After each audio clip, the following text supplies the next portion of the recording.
প্রিয় ভাইয়েরা আমার, মুমিন কখনো এমন হয় না যে সে সারা বছরের সময় ঘুমাই থাকবে।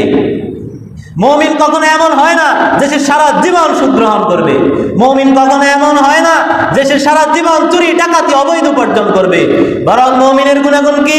মুমিনের পাপ পাহাড় সমপরিমাণ হতে পারে, মুমিনের পাপ সাগর সমপরিমাণ হতে পারে, কিন্তু মুমিন সেখান থেকে ফিরে আসবে। কি ভাই, মুমিন কি ওটার উপর অটল অবিচল থাকবে না? ফিরে আসবে। আল্লাহ রাব্বুল আলামিন পবিত্র কোরআনের সূরা আল ইমরান 135 নং আয়াতে আমাদেরকে জানান, ওয়াল্লাযীনা ইযা ফাআলু ফাহিশাতান আও যালামু